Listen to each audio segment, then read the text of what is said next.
Que Dieu notre Père et Jésus-Christ notre Seigneur vous donnent la grâce et la paix. Bien-aimés dans le Christ, aujourd'hui c'est le 27e dimanche du temps ordinaire. En ce dimanche, le Seigneur nous invite de prier pour ces grands sacrements de mariage, le mariage qui s'insère dans les projets de Dieu, le mariage comme le bonheur, le mariage comme l'amour qui s'insère dans la dynamique de la création que Dieu nous offre comme bonheur, comme joie, comme paix, comme respect de la création, comme respect de la personne humaine, comme respect de la femme, comme respect des enfants bien-aimés dans le Christ. Première lecture nous décrit justement, nous donne les récits de la création. Comment Dieu plongea l'homme dans un sommeil mystérieux et de son côté, il forma la femme. Il créa la femme. Mais voilà que l'homme quittera sa famille et va rejoindre sa femme pour faire un, pour devenir une seule personne, pour vivre l'unité de l'amour.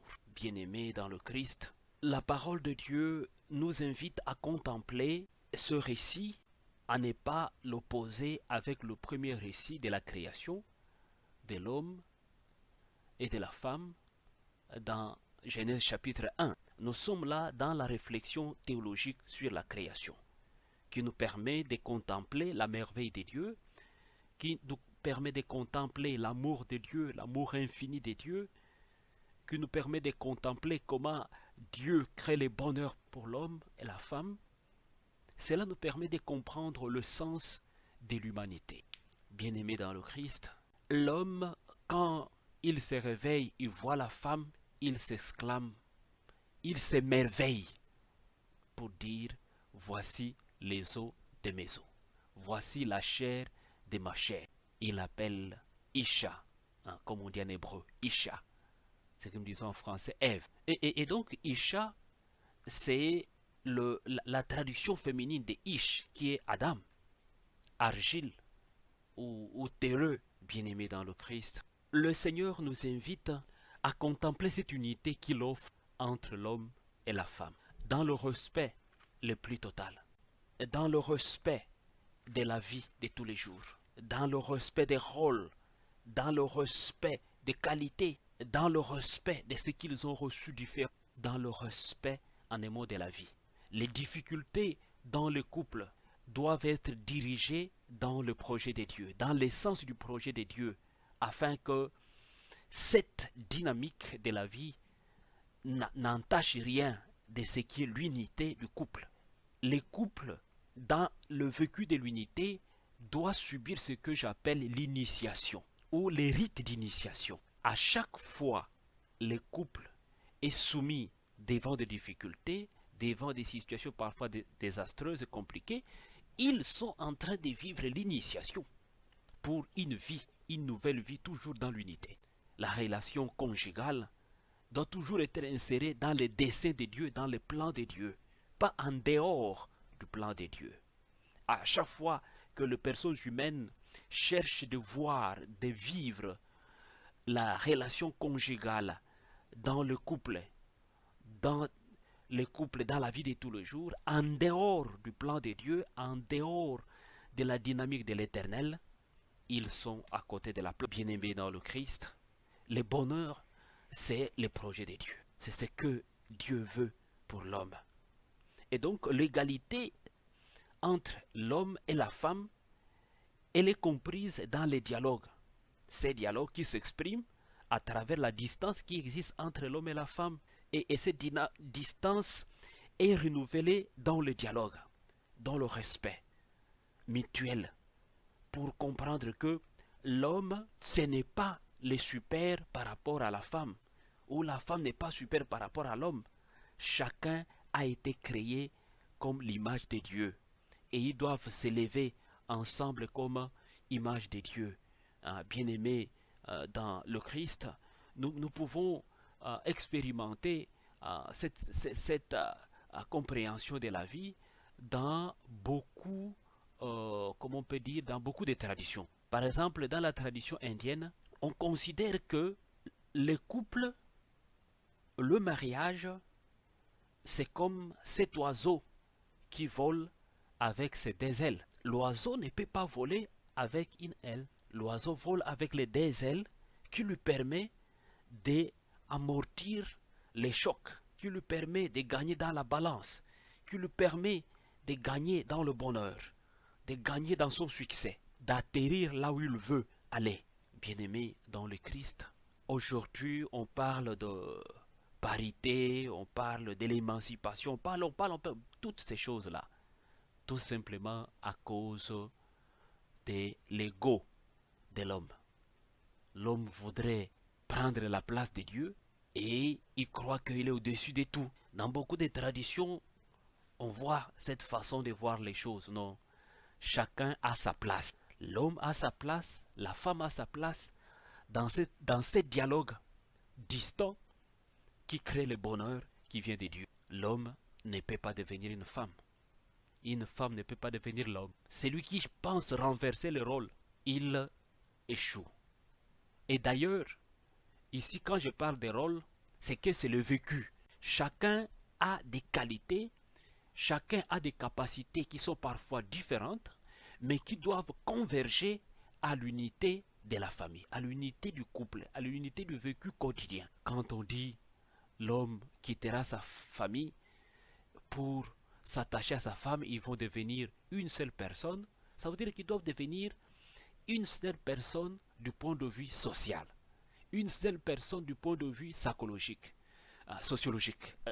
psychologique plutôt, une seule personne du point de vue moral, une seule personne du point de vue éthique, une seule personne du point de vue spirituel.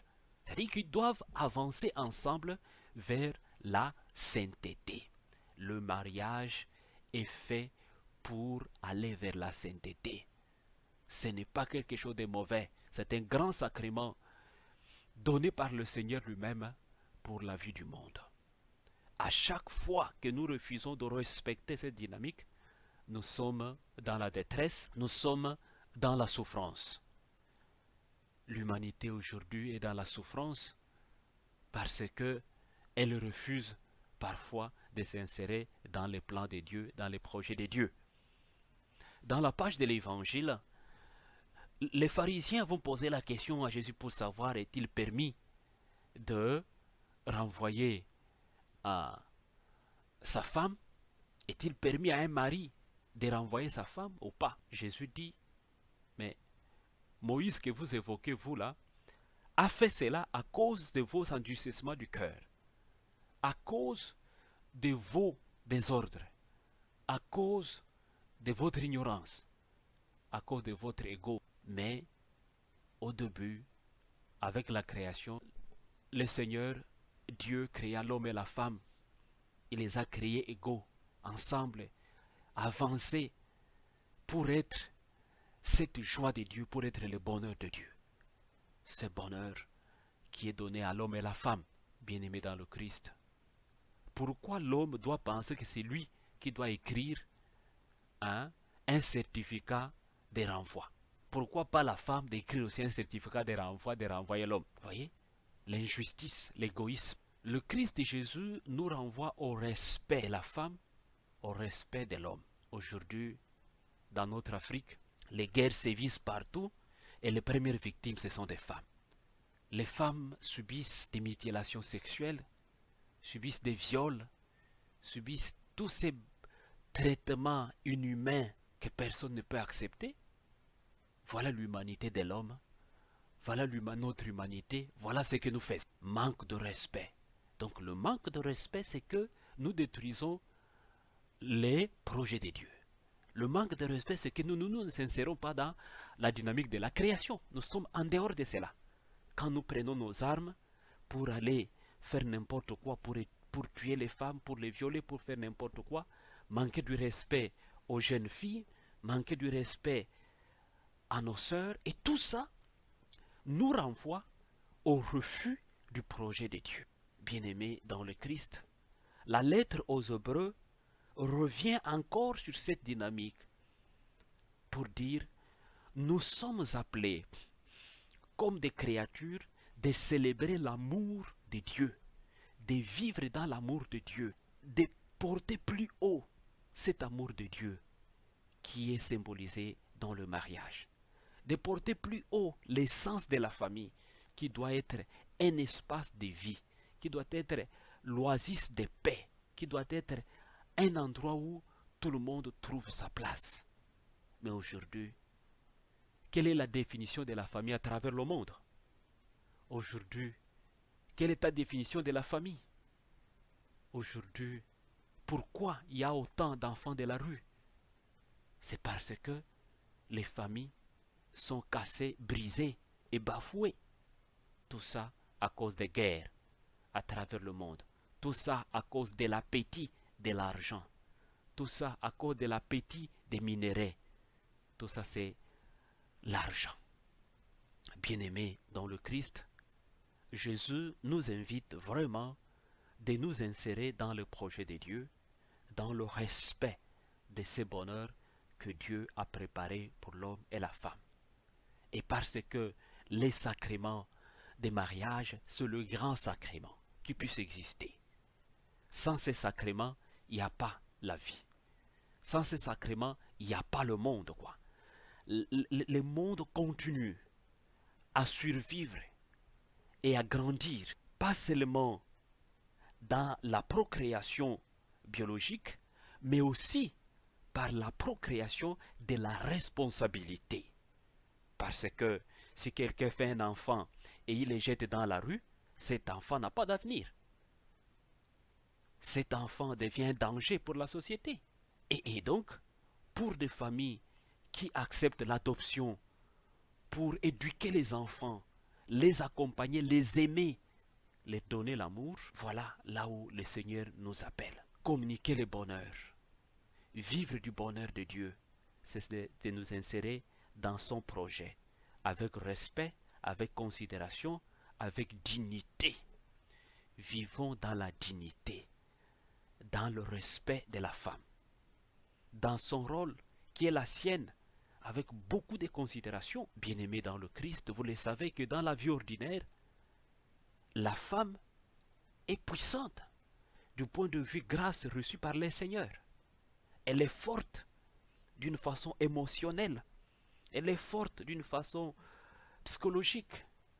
Elle est forte dans la manière de gérer des situations, de gérer la famille. Bien-aimée dans le Christ, dans cette dynamique, elle est pour autant capable de gérer la société, de gérer des pays, de gérer tout ce qu'elle peut. Elle a besoin du respect. Elle a besoin de la considération. Parce que nous tous, les premiers noms que nous essayons de balbutier, de nommer dans notre existence, c'est le nom de la maman. C'est d'appeler maman. Prions les uns les autres afin que le respect de nos familles, de nos parents, de nos mères, de nos mamans, de toute femme créée à l'image de Dieu qui a besoin du respect. C'est dans cette dynamique que nous allons créer, que nous allons célébrer le bonheur de Dieu au quotidien. Que le Seigneur puisse vous bénir au nom du Père et du Fils et du Saint-Esprit. Amen.